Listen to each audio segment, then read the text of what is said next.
अब देखो बेटा, चैप्टर नंबर सेकंड। पहली बात तो ज्यादातर बच्चे एक चीज में कंफ्यूज होते हैं कि सर ये चैप्टर सेकंड है तो यूनिट कौन सी है।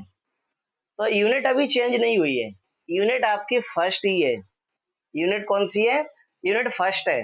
हमने पहले ही आपको पूरा सिलेबस का इंट्रो लिखवा दिया है ना। यूनिट फर्स्ट है। यूनिट फर्स्ट के अंदर दो चैप्टर आते हैं, चैप्टर नंबर फर्स्ट और chapter number second. Chapter number first को हम पहले ही पढ़ चुके हैं, कल उसको खत्म कर चुके हैं। आज हमें चैप्टर नंबर सेकंड को पढ़ना है। ठीक, आज ये स्टार्ट हो रहा है चैप्टर नंबर सेकंड। अब सबसे पहले इस चैप्टर का नाम देखें कि इस चैप्टर का नाम क्या है। तो इस चैप्टर का नाम है वैद्युत विभव एवं धारिता। वैद्युत विभव एवं धारिता, ये इसका हिंदी में नाम है। लेकिन अगर कुछ इंग्लिश में जानना हो तो इंग्लिश में इसको बोलते हैं इलेक्ट्रिक पोटेंशियल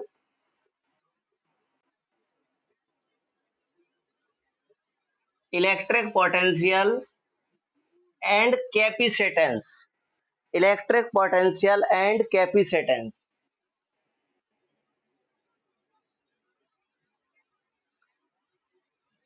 ठीक, इंग्लिश में इसे बोलते हैं इलेक्ट्रिक पोटेंशियल एंड कैपेसिटेंस, वैद्युत विभव एवं धारिता। तो हिंदी में आप देखेंगे बेटा, इसका नाम है वैद्युत विभव एवं धारिता। इंग्लिश में इसको बोलते हैं इलेक्ट्रिक पोटेंशियल एंड कैपेसिटेंस। जो बच्चे अभी तक नहीं आए हैं या जिन लोगों की आज क्लास नहीं हो पा रही किसी वजह से, जो नहीं ले पा रहे हैं, उनके लिए बहुत दिक्कत वाली बात है, याद रखना। क्योंकि स्टार्टिंग है चैप्टर की, और स्टार्टिंग ही अगर इंट्रो ना लेना सबसे बड़ी बात हो जाती, फिर कहाँ से कहानी समझ में आएगी। अब हम देखेंगे कि ये चैप्टर सेकंड, इसमें आपको चैप्टर सेकंड के नाम को देख करके लग रहा होगा कि इसमें दो पार्ट जुड़े हुए हैं। पहला पार्ट है वैद्युत विभव, जिसे हम इंग्लिश में बोलते हैं इलेक्ट्रिक पोटेंशियल। ये इस चैप्टर का पहला पार्ट है।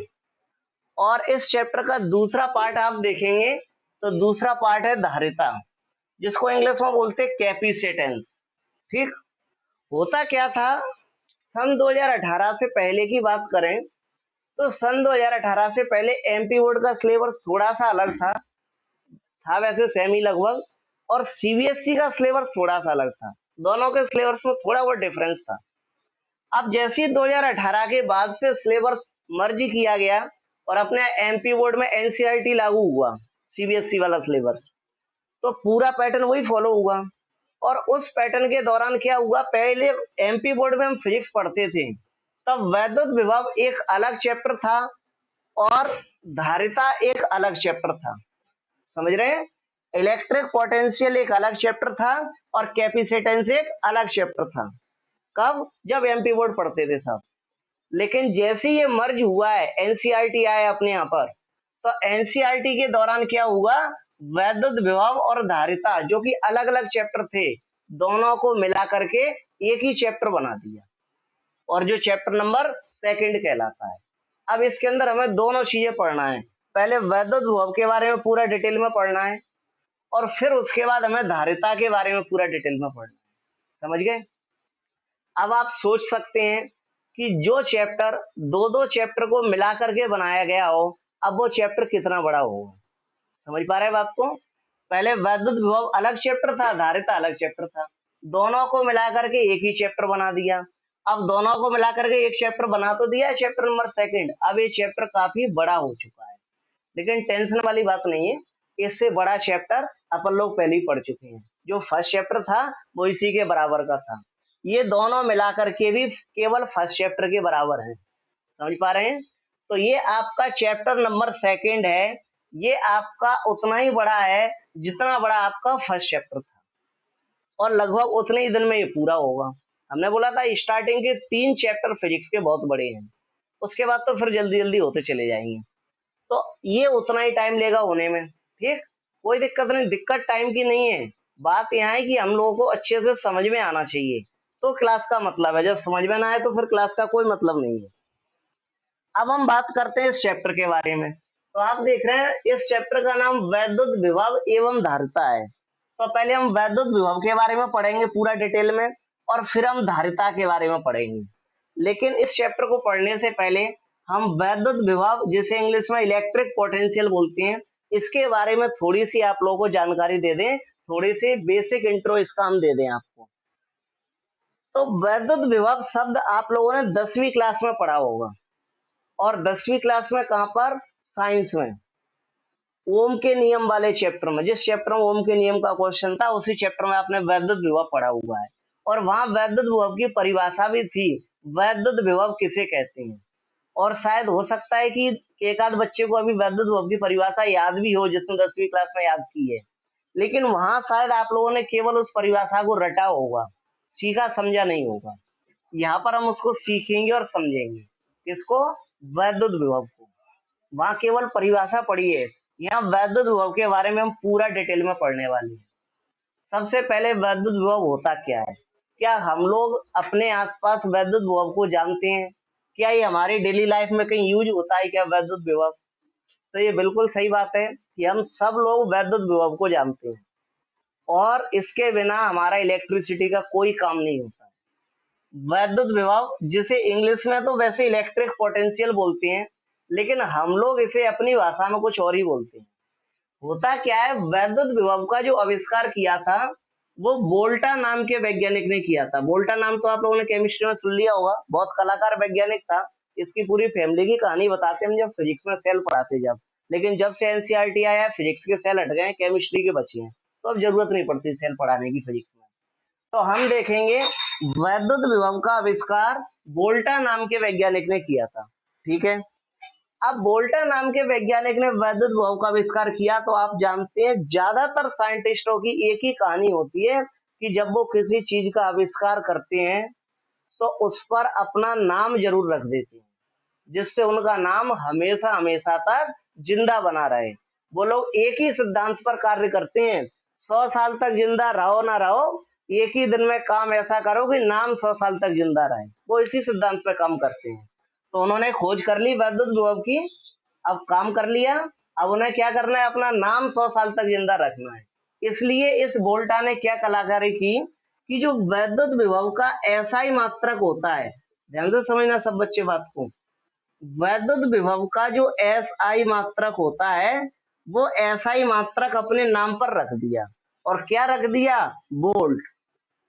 वैद्युत विभव का एसआई मात्रक क्या बना दिया? वोल्ट बना दिया। किस वजह से? क्योंकि उसका नाम वोल्टा था। इसलिए उसने कहा अब मेरा नाम हमेशा हमेशा तक अमर हो जाएगा, हमेशा तक मेरा नाम चलेगा वोल्ट। कितना दिमाग लगाया। अब वैद्युत विभव का एसआई मात्रक क्या पढ़ा जाता है? वोल्ट। और शायद आप लोगों को अब थोड़ा वोल्ट को पढ़ के समझ में आ रहा होगा कि हमने अपने आसपास कहीं वोल्ट सुना है। लेकिन हम लोग क्या है? इंडियन आदमी है, हर किसी शब्द का हिंदीकरण हम जरूर करते हैं, भले ही उसे इंग्लिश में पढ़ें, लेकिन उसे कर देंगे हिंदी में चेंज अपने हिसाब से। कैसे? ध्यान से देखो। वैसे तो वैद्युत विभव को इंग्लिश में इलेक्ट्रिक पोटेंशियल बोलते हैं, सब जानते हैं, लेकिन उसका एसआई मात्रक क्या होता है? वोल्ट होता है। और उसका एसआई मात्रक वोल्ट होने के कारण हम वैद्युत विभव को वैद्युत विभव के नाम से ना जानते हुए हिंदी में उसके एसआई मात्रक के नाम से जानने लगे, वोल्ट के नाम से। लेकिन उसका हिंदीकरण हुआ, और हिंदीकरण जब वोल्ट का हुआ, तो हम लोग उसे वोल्ट ना बोलते हुए क्या बोलने लगे? वोल्टेज। अब तो हमें लग रहा है सबको पूरी तरह से समझ में आ रहा होगा। हमने क्या कर दिया? हम वैद्युत विभव को किस नाम से जानते हैं? उसके एसआई मात्रक के नाम से, जो कि होता है वोल्ट। लेकिन हम उसको भी सही नहीं बोलते, वोल्ट को भी। वोल्ट को क्या बोलते हैं हम? वोल्टेज। क्यों बोलते हैं? क्योंकि हमने उसका हिंदीकरण कर दिया, अपने हिसाब से नाम बना दिया है। तो हम वोल्ट को वोल्ट ना बोलते हुए क्या बोलते हैं? वोल्टेज। और आप जानते हैं अपने आसपास इस शब्द का आप लोग खूब उपयोग करते हैं। अगर पंखा कम चलने लगे, धीरे धीरे चलने लगे, तो क्या कहते हैं? वोल्टेज कम आ रहा है, इसलिए पंखा धीरे धीरे चल रहा है, स्लो चल रहा है। और बहुत ज्यादा स्पीड में चलने लगे तो वोल्टेज बहुत ज्यादा है। नाम किसका बदनाम हो रहा है? वोल्टेज का। तो अब आप समझ गए कि अपने आसपास हम वोल्टेज को जरूर देखते हैं, या सुनते हैं, या बोलते हैं। और वोल्टेज हकीकत में वोल्टेज नहीं है, उसका हकीकत में हिंदी नाम होता है वैद्युत विभव, और इंग्लिश नाम होता है इलेक्ट्रिक पोटेंशियल। लेकिन हम लोग उसे क्या बोलते हैं अपनी डेली लाइफ में, अपनी भाषा में? वोल्टेज बोलते हैं। क्यों बोलते हैं? क्योंकि हम इंडियन हैं, हमने उसका जो ऐसा ही मात्रक था वोल्ट, उससे उसको पहचानना सीखा। लेकिन बोल्ट बोलने में भी हमें परेशानी आती है कि वो अंग्रेजी नाम है, इसलिए तो हमने उसका हिंदीकरण कर दिया और क्या लगा दिया, वोल्टेज कर दिया। जैसे बच्चों के गांव में नाम रख देती है ना, वैसे ही उसका नाम कर दिया वोल्टेज। तो हम आजकल अपने आसपास वैद्युत विभव को वोल्टेज के नाम से जानते हैं, जो कि उसके एसआई मात्रक पर बना हुआ नाम है। हकीकत में तो वो वैद्युत विभव होता है हिंदी में, और इंग्लिश में इलेक्ट्रिक पोटेंशियल कहलाता है। इसका मतलब हम वैद्युत विभव पढ़ने वाले हैं, तो आप लोग की भाषा में समझे तो क्या पढ़ने वाले हैं, वोल्टेज। क्योंकि वैद्युत विभव को हम किस नाम से जानते हैं, वोल्टेज के नाम से जानते हैं। यानी हम वोल्टेज के बारे में इस चैप्टर में पढ़ने वाले हैं। और दूसरी बात, ये वोल्टेज कब कम होगा, कब ज्यादा होगा, कितने प्रकार का वोल्टेज होता है, वोल्टेज का फॉर्मूला क्या क्या होता है, क्या क्या इसकी स्थितियां होती हैं, वो सब कुछ हम इस चैप्टर के अंदर पढ़ने वाले हैं बहुत डिटेल में। 10th में तो केवल एक ही क्वेश्चन आप लोगों ने पढ़ा था, वैद्युत विभव किसे कहते हैं, बस एक क्वेश्चन। यहाँ पर उस एक क्वेश्चन पर पूरा चैप्टर है। अब सोचोगे 12th का सिलेबस कितना ज्यादा है। तो यहाँ पर हम वैद्युत विभव की सारी क्रियाएं, मतलब कि वोल्टेज की सारी क्रियाएं पढ़ने वाले हैं। कैसे काम करता है, कब वोल्टेज कम होता है, कब ज्यादा होता है, क्या फॉर्मूला होता है, कितने प्रकार का होता है, सब कुछ पढ़ेंगे। और सबसे अच्छी बात हम आपको बताएं कि इसमें हम फिर से अच्छी स्थिति और निरक्षीय स्थिति पढ़ेंगे। हमने बोला था पहले ही, अच्छी स्थिति और निरक्षीय स्थिति आपको पूरी फिजिक्स में 4 बार मिलेंगी। कितनी बार मिलेंगी, 4 बार। एक बार समझ लो, 4 बार की टेंशन खत्म। बिल्कुल same to same first chapter के जैसे ही है। बस वहां पर आवेश के लिए थी, मतलब करंट के लिए, और यहाँ पर किसके लिए पढ़ेंगे, वोल्टेज के लिए। दूसरी बात, ये तो हो गई वैद्युत विभव वाले टॉपिक की बात। अब नंबर आता है कि थोड़ा सा धारिता शब्द लिखा हुआ है, इसके बारे में इंट्रो ले लें कि धारिता का मतलब क्या होता है। वैसे धारिता का हकीकत में मतलब होता है कैपेसिटी, और कैपेसिटी वर्ड से सब परिचित हैं।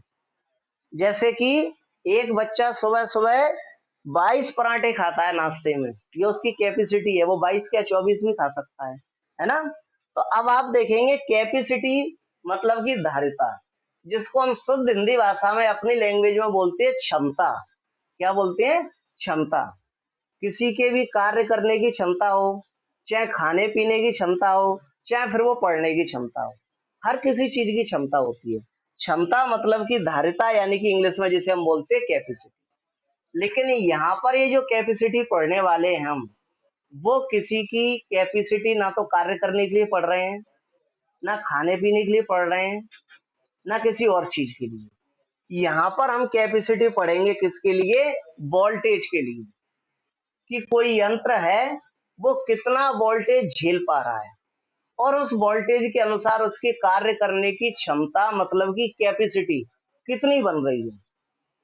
और इसके लिए हम उदाहरण के तौर पर आपको बता देते हैं कि फैन, एक छोटा सा पंखा लगा हुआ है आपके घर पर। अब आप सब जानते हैं कि अगर पंखा छोटा सा है तो हवा कितनी देगा, कम देगा, यानी उसकी कैपेसिटी कम है, उसकी धारिता कम है। और अगर बड़ा सा पंखा लगाओ तो आप जानते हैं वो हवा ज्यादा देगा। इसका मतलब उसकी कैपेसिटी ज्यादा है, उसकी धारिता ज्यादा है। लेकिन फिर भी फिजिक्स में एक नई चीज का आविष्कार हुआ, और वो एक ऐसी चीज है कि किसी छोटी सी चीज की कैपेसिटी को भी बढ़ा देती है। अगर कोई छोटी वस्तु है, उसकी क्षमता कम है कार्य करने की, लेकिन फिर भी उसकी क्षमता को बढ़ा देती है, और उस यंत्र का नाम है कैपेसिटर। उस यंत्र को हम क्या बोलते हैं, कैपेसिटर। और सब लोग सोच रहे होंगे हमने आज तक ये यंत्र कभी नहीं सुना है, और हम गारंटी लेके बोलते हैं आप लोगों ने सुना ही नहीं, बल्कि इस यंत्र को देखा भी है। सब लोग जानते हैं इस यंत्र को। हम तो इसको हम तो इसको अंदर से खोल के भी दिखा देंगे आपको। हाँ बिल्कुल। तो ये होता है बेटा कैपेसिटर। इसे आप हिंदी में वैसे संधारित्र बोलते हैं, फिजिक्स की भाषा में क्या बोलते हैं हिंदी में, संधारित्र। कैपेसिटर हिंदी में क्या बोलते हैं, संधारित्र। लेकिन आप लोग इसे अपने घर पे या फिर इलेक्ट्रीशियन लैंग्वेज में क्या बोलते हैं, कंडेंसर। क्या बोलते हैं, कंडेंसर। समझ गए। कंडेंसर सभी ने देखा होगा। कंडेंसर कूलर की मोटर में, पंखे में, पानी की मोटर में, सब जगह कंडेंसर लगा होता है। इस कंडेंसर को, जो कंडेंसर वर्ड है, वो वर्ड एक इलेक्ट्रीशियन वर्ड है। ये हमारी आम बोलचाल की भाषा का वर्ड है कंडेंसर, लेकिन हकीकत में उसे फिजिक्स की लैंग्वेज में इंग्लिश में कैपेसिटर बोला जाता है और हिंदी में उसे संधारित्र बोला जाता है। और ये क्या काम करता है, इसका नाम कैपेसिटर क्यों है, क्योंकि जहां भी कंडेंसर लग गया समझ लो अब उसकी क्षमता बढ़ गई, अब वो ज्यादा काम करेगा। कंडेंसर यानी कि कैपेसिटर का आविष्कार ही इसलिए हुआ था कि अगर किसी की क्षमता कम है तो उसमें कंडेंसर लगा दो, अब उसकी क्षमता बढ़ जाएगी। कैसे, देखो समझो, आप जानते हैं एक पंखा चल रहा है और वो कम कम चल रहा है, वोल्टेज सही है, कम कम चल रहा है। या फिर आप समझे कि आपके घर पर दो पंखे लगे हुए हैं एक जैसे, और एक पंखा बहुत धीरे धीरे चल रहा है स्लो, और एक पंखा बहुत स्पीड में चल रहा है।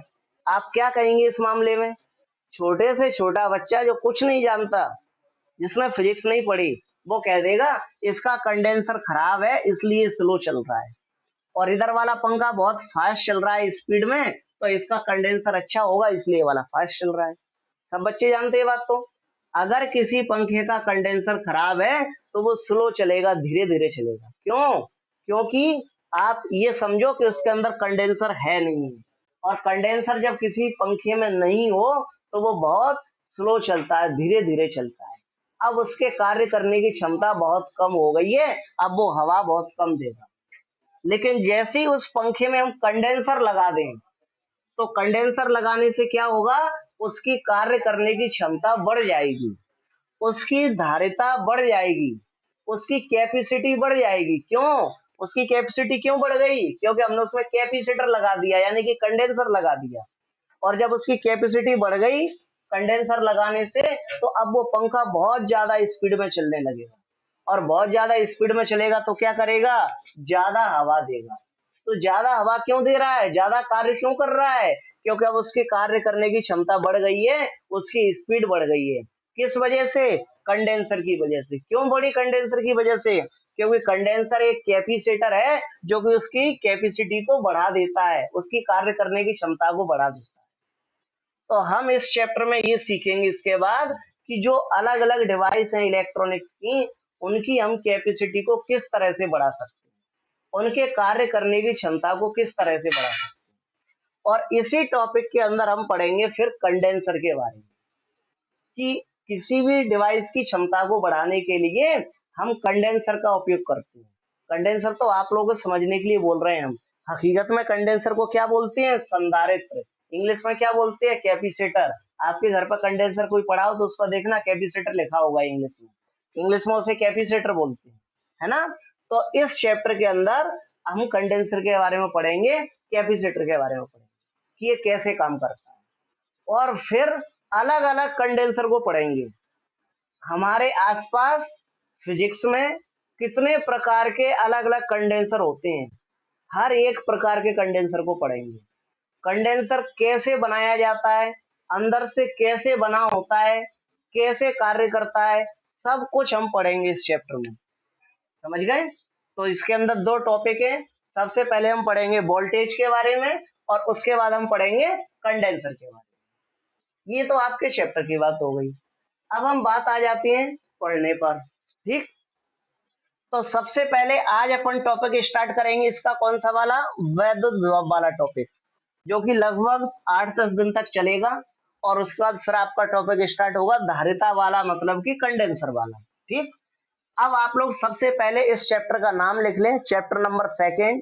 चैप्टर का नाम वैद्युत विभव एवं धारिता, इंग्लिश में इसको बोलते हैं इलेक्ट्रिक पोटेंशियल एंड कैपेसिटेंस। जल्दी से आप लोग इसका नाम लिख लें, फिर अपन इस चैप्टर का पहला क्वेश्चन लिखेंगे।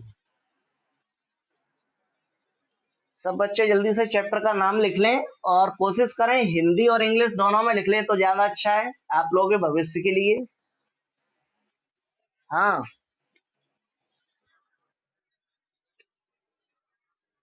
हाँ,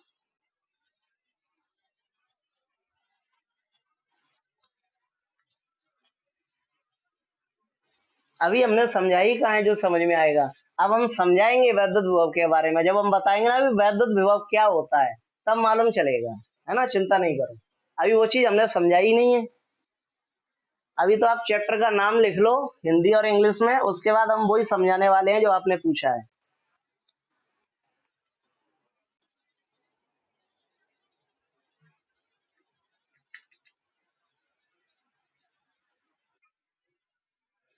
इंग्लिश में देखो बेटा, ये लिखा हुआ है electric potential and capacitance. Spelling हम बोल देते हैं इलेक्ट्रिक, ELECTRIC, इलेक्ट्रिक। पोटेंशियल की स्पेलिंग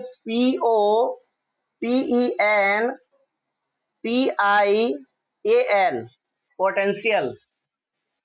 एंड, एंड की भी बोले AND।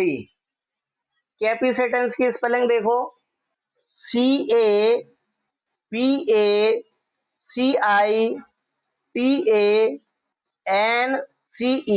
कैपेसिटेंस। अब हम सबसे पहले इस पर पहला क्वेश्चन लिखेंगे बेटा, जल्दी लिखना सब बच्चे। पहला क्वेश्चन क्या बनेगा, किस पर बनेगा? पहला क्वेश्चन वैद्युत विभव पर, जो त्रिपाठी जी ने अभी पूछा था। तो पहला क्वेश्चन लिखे सब बच्चे, वैद्युत विभव किसे कहते हैं? वैद्युत विभव किसे कहते हैं? अभी टाइम पूछ लेना बेटा आज की एक्स्ट्रा क्लास का। आप लोगों की डाउट क्लास होगी आज शाम को 6 बजे, और अभी हम बात कर लेंगे बाद में, लेकिन अभी पहले पढ़ाई पे ध्यान दें। वैद्युत विभव किसे कहते हैं? क्वेश्चन लिख लिया सब बच्चों ने? वैद्युत विभव किसे कहते हैं? वैसे आप लोगों ने 10वीं क्लास में वैद्युत विभव की परिभाषा पढ़ी होगी। पहले हम आपको 10वीं क्लास की याद दिलवा देते हैं परिभाषा की। 10वीं क्लास में वैद्युत विभव की परिभाषा थी, एकांक धन आवेश को अनंत से वैद्युत क्षेत्र के किसी बिंदु तक लाने में किया गया कार्य वैद्युत विभव कहलाता है ना? लेकिन ये परिभाषा केवल आप लोगों ने 10वीं क्लास में शायद बस पढ़ी होगी, सीखी या समझी नहीं होगी, है ना? तो अब अपन इसको यहाँ सीखेंगे, समझेंगे, फिर इस परिभाषा को लिखेंगे। कैसे? देखो, आप लोग फर्स्ट चैप्टर में सीख चुके हैं कि जैसे मान लो ये कोई आवेश रखा है और मान लो प्लस का ही रखा है, तो जब कोई आवेश कहीं रखा जाता है तो वो आवेश अपने चारों साइड क्या करता है? वो आवेश अपने चारों साइड वैद्युत क्षेत्र बनाता है। जैसे हमने ये आवेश मान लो यहाँ रख दिया, तो ये आवेश अपने चारों साइड क्या करेगा? वैद्युत क्षेत्र बनाएगा। कैसा वैद्युत क्षेत्र? इस वैद्युत क्षेत्र का मतलब है ये कि ऐसा वैद्युत क्षेत्र कि इतने क्षेत्र में अगर कोई दूसरा आवेश आ गया, चाहे वो माइनस का आ जाए चाहे वो प्लस का, तो ये वाला आवेश इन आने वाले आवेशों को आकर्षित या प्रतिकर्षित कर पाएगा। अगर माइनस का आवेश आ गया तो विपरीत आवेश होने के कारण आकर्षित कर लेगा, और अगर प्लस का आवेश आ गया तो समान आवेश होने के कारण प्रतिकर्षित कर देगा। लेकिन कब? जब कोई आवेश इसके क्षेत्र के अंदर आए तब। और अगर कोई आवेश इसके क्षेत्र के बाहर है, तो चाहे वो प्लस का हो चाहे माइनस का हो, तो अगर कोई आवेश इसके क्षेत्र से बाहर है तो ये आवेश उस आवेश को ना तो आकर्षित कर सकता है और ना प्रतिकर्षित कर सकता है। क्यों? क्योंकि आप जानते हैं ये आवेश इस आवेश के कवरेज क्षेत्र से बाहर है। इस आवेश का एरिया कितना है? कवरेज एरिया कितना है? ये बना हुआ है कवरेज एरिया, और ये आवेश इसके कवरेज क्षेत्र से बाहर है। इसलिए ये वाला आवेश इस आवेश के साथ कुछ नहीं कर सकता, ना आकर्षित ना प्रतिकर्षित। ठीक? तो कोई आवेश जब कहीं रखा जाता है तो वो आवेश अपने चारों साइड एक क्षेत्र बना लेता है। ऐसा क्षेत्र जितने क्षेत्र में उसकी रेंज होती है कि अगर कोई दूसरा आवेश आएगा तो उसे आकर्षित और प्रतिकर्षित कर लेगा, लेकिन उसके बाहर अगर कोई है तो उसका वो कुछ नहीं कर सकता, ना तो आकर्षित और ना प्रतिकर्षित। ये चीज आप लोग फर्स्ट चैप्टर में पढ़ चुके हैं। तो आपने देखा ये कोई प्लस क्यू आवेश रखा है और ये इसका बना हुआ है पूरा क्या? वैद्युत क्षेत्र। ठीक है, वैद्युत क्षेत्र। अब क्या करना है? इधर कोई पॉइंट है बहुत दूर अनंत पर। कहां पर? अनंत पर। अनंत मतलब बहुत ज्यादा दूर। और अनंत पर कोई आवेश रखा है, मान लो प्लस क्यू आवेश दूसरा। और अब शायद सब बच्चे जानते होंगे कि प्लस क्यू आवेश को हम एकांक धन आवेश भी कहते हैं। क्यों कहते हैं हम बता चुके हैं क्लास में, लेकिन अगर शायद भूल गए हैं तो हम फिर से बता देते हैं। प्लस क्यू आवेश को हम एकांक धन आवेश भी बोलते हैं। किस आधार पर और कैसे? तो एकांक का मतलब होता है एक, और धन मतलब होता है प्लस का, और आवेश मतलब होता है क्यू, यानी कि प्लस का एक क्यू। और इसे आप क्या लिख सकते हैं? Plus Q. एक लिखो ना लिखो वो तो वैसे ही एक माना जाएगा, प्लस क्यू। तो प्लस क्यू आवेश को हम बोलते हैं एकांक धन आवेश। तो आप सब बच्चे जानते होंगे कि यहाँ पर हम प्लस क्यू आवेश को एकांक धन आवेश बोलते हैं। तो हमने मान लिया कि ये कोई पॉइंट है अनंत, और इस अनंत पॉइंट पर आपका आवेश रखा हुआ है प्लस क्यू, मतलब कि एकांक धन आवेश। ठीक, अब इस प्लस क्यू आवेश को यानी कि एकांक धन आवेश को हम अनंत से लेकर के आते हैं, इस तरह से, ऐसे अनंत से लेकर के आए।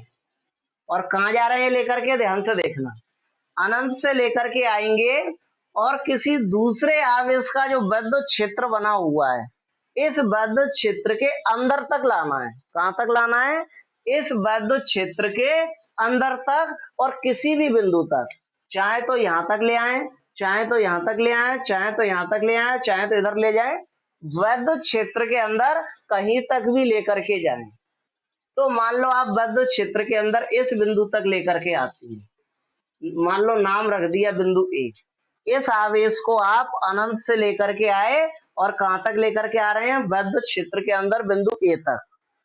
तो अब आप इस आवेश को अनंत से इतनी ज्यादा दूरी से विद्युत क्षेत्र के अंदर बिंदु ए तक लेकर के आए हैं, तो यहां तक लाने में आपने कुछ कार्य किया होगा, कुछ मेहनत की होगी। और जितना कार्य आप इस एकांक धनावेश को अनंत से विद्युत क्षेत्र के अंदर किसी बिंदु तक लाने में करते हैं, उस कार्य को ही हम क्या कहते हैं? उस कार्य को ही हम वैद्युत विभव कहते हैं। क्या कहते हैं? उस कार्य को हम वैद्युत विभव कहते हैं। समझ रहे हैं?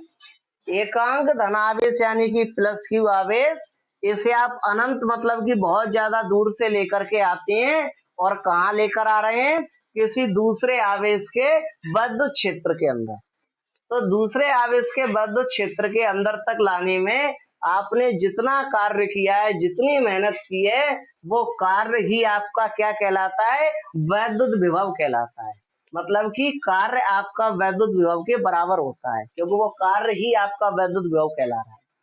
लेकिन ये कार्य किसको लाने में किया जा रहा है? ये कार्य आवेश को लाने में किया जा रहा है। किसको लेकर के आए हम? आवेश को। तो नीचे कौन आ जाएगा? आवेश, क्योंकि कार्य किसके लिए किया जा रहा है? कार्य आवेश के लिए किया जा रहा है। कार्य किस पर किया जा रहा है? आवेश पर किया जा रहा है, इसलिए आवेश नीचे आ जाएगा। और आपका वैद्युत विभव का फॉर्मूला तैयार बन के हो गया। बातों ही बातों में क्या बना? वैद्युत विभव इज इक्वल टू कार्य बटे आवेश। और आप लोग परिभाषा भी सीख गए इसकी। क्या परिभाषा बनी इसकी? तो इसकी परिभाषा बनी है कि जब हम एकांक धन आवेश, प्लस क्यू आवेश को क्या बोलते हैं? एकांक धन आवेश। जब हम एकांक धन आवेश को अनंत से किसी दूसरे आवेश के विद्युत क्षेत्र के अंदर तक लेकर के आते हैं, तो विद्युत क्षेत्र के अंदर तक लाने में किया गया कार्य ही क्या कहलाता है? वैद्युत विभव कहलाता है। और इसका फॉर्मूला होगा परिभाषा के अनुसार वैद्युत विभव इज इक्वल टू कार्य बटे आवेश। क्योंकि कार्य किसके बराबर होता है? वैद्युत विभव के बराबर। तो कार्य के बराबर हो गया वैद्युत विभव। और कार्य किसको लाने में किया जा रहा है? आवेश को लाने में। तो नीचे कौन आ जाएगा? आवेश आ जाएगा। तो आपका फॉर्मूला बन के तैयार हो गया, वैद्युत विभव इज इक्वल टू कार्य बटे आवेश। लेकिन आप लोग जानते हैं कि हम इसको वोल्टेज के नाम से ज्यादा जानते हैं अपने आसपास की लैंग्वेज में, और इसका ऐसा ही मात्रक भी वोल्ट होता है। और वोल्टा नामक वैज्ञानिक ने इस पर रिसर्च भी की थी। इसलिए अपन वैद्युत विभव को भी से प्रदर्शित करते हैं। किससे प्रदर्शित करते हैं? भी से। लेकिन कौन सा वाला भी? कैपिटल भी। कौन सा वाला भी? कैपिटल भी। स्मॉल भी कभी गलती से नहीं बना देना, क्योंकि फिजिक्स में स्मॉल भी का मतलब होता है वेलोसिटी, जो 11th क्लास में पढ़ाया जाता है। फिजिक्स में स्मॉल v का मतलब होता है वेलोसिटी, जिसे हम हिंदी में बोलते हैं वेग, 11वीं क्लास में पढ़ाया जाता है। और कैपिटल V का मतलब होता है वोल्टेज, जिसे आप वैद्युत विभव कहते हैं। तो इसलिए वैद्युत विभव को V से प्रदर्शित करते हैं। तो सबसे पहले आप लोग इसका आंसर लिखें बेटा। क्वेश्चन तो आप लोग लिख चुके हैं, आंसर में लिखना। हेडिंग बनाओ आंसर में परिभाषा। जल्दी से सब बच्चे आंसर में हेडिंग बनाना परिभाषा और डैश करके लिखना। एकांक धन आवेश को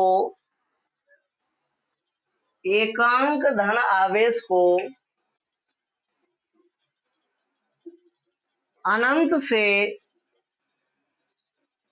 एकांक धन आवेश को अनंत से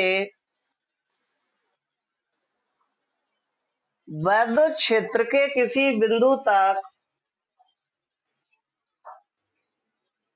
एकांक धन आवेश को अनंत से वैद्युत क्षेत्र के किसी बिंदु तक लाने में किया गया कार्य, एकांक धन आवेश को अनंत से वैद्युत क्षेत्र के किसी बिंदु तक लाने में किया गया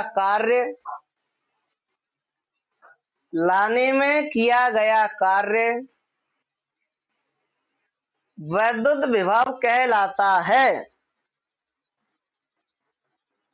लाने में किया गया कार्य वैद्युत विभव कहलाता है।